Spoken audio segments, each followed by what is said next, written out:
Hi y'all, before we start, I want to warn you that the topics in this episode may be triggering for some listeners. Please read the podcast description for more details. Welcome to Roadie Wellness, where we explore all things health and self-care.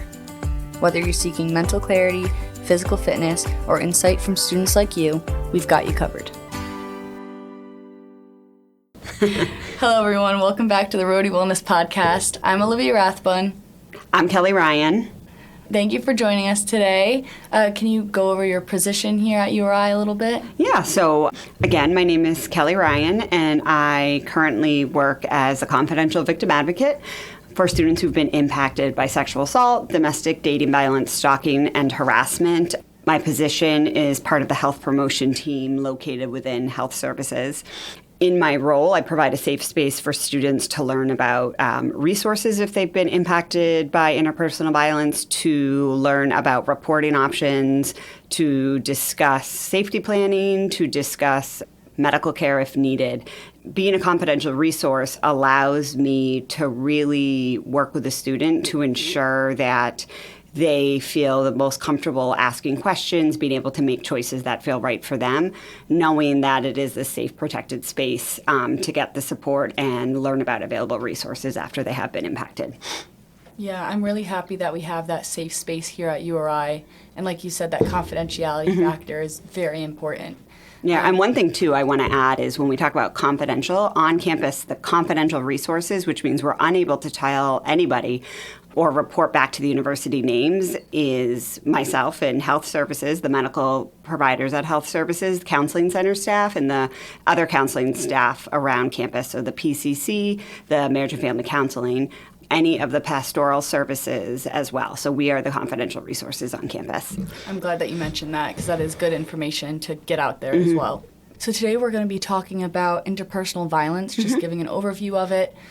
So do you mind giving us a brief definition of what interpersonal violence is? Yeah, so interpersonal violence is really, I use it as an umbrella term, and it covers domestic and dating violence. It covers sexual assault, which again is a range of behaviors.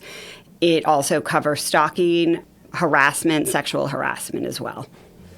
And what is Title IX? I know you deal with that a lot in your position. Yep. So Title IX is actually a federal policy, and all K through 12 and higher education institutes are required to follow Title IX.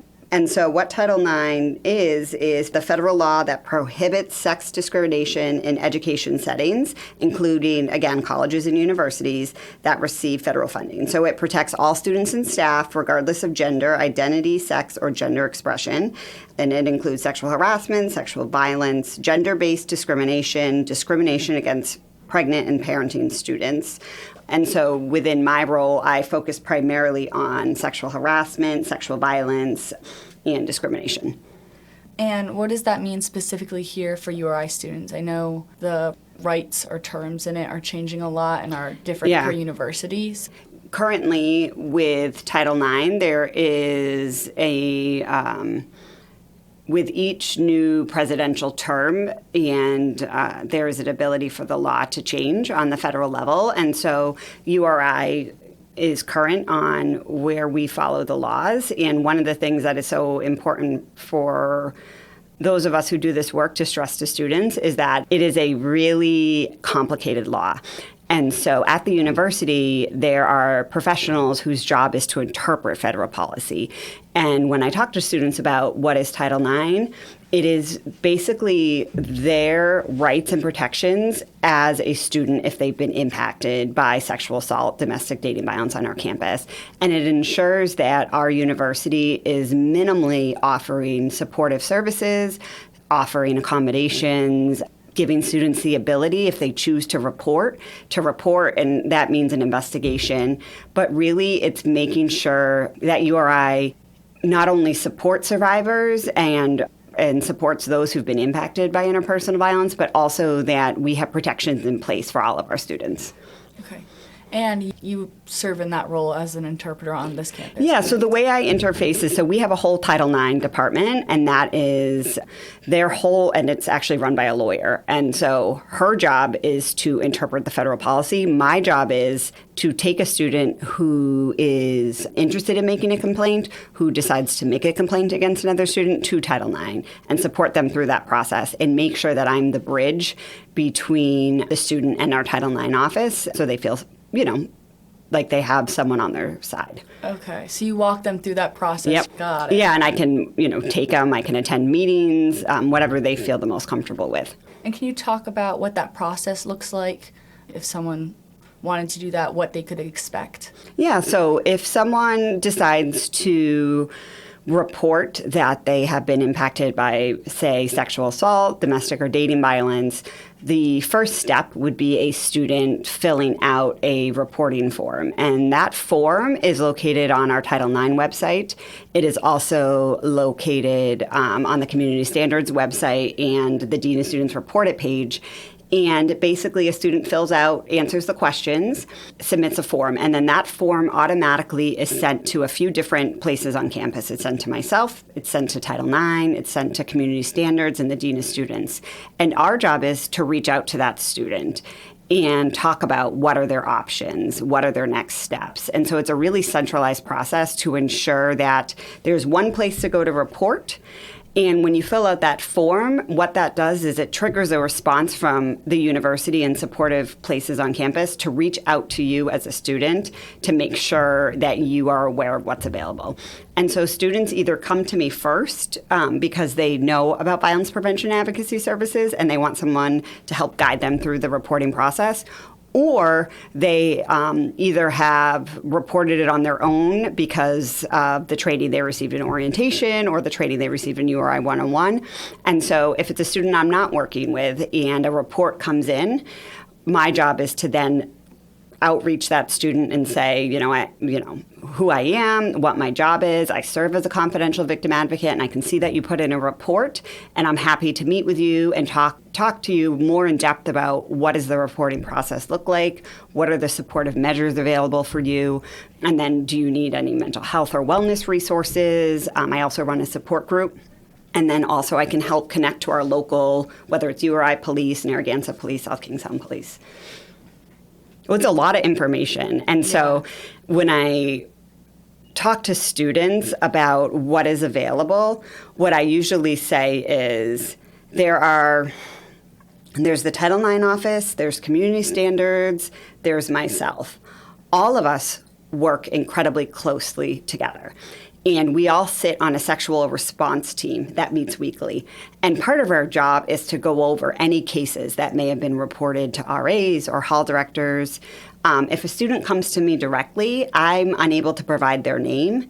But in that space, I can use my colleagues as a checks and balance to be like, I have reviewed reporting options. I have reviewed if they want to go to the police, medical care, et cetera. And so what we strive to do as a university is knowing that there are so many different avenues we can connect to a student.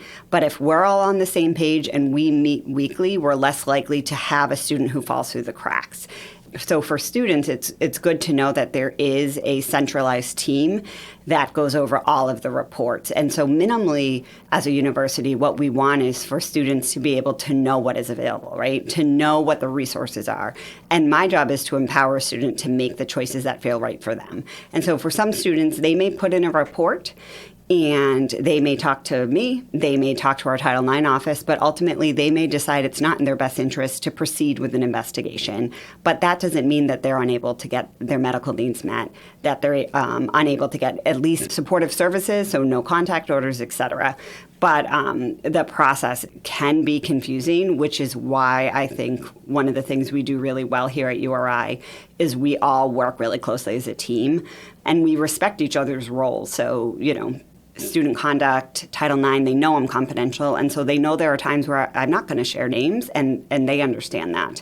But I also trust that when I send a student to Title IX, minimally, they are going to be able to sit with the Title IX coordinator, her name is Emily, and be able to have a meeting where the Title IX policy is reviewed, the steps of what it looks like if they make a formal report. And so my job, really, I view myself as the bridge to the different campus partners, and to make sure that a student has that place to answer or ask questions and get answers they need. Mm-hmm. And it does sound like it's a multi-organizational approach, which is nice. Yeah. So they get help or resources physically, mentally, Yep. legally, in all these different areas. Yep, absolutely. Yep. And all cases are unique.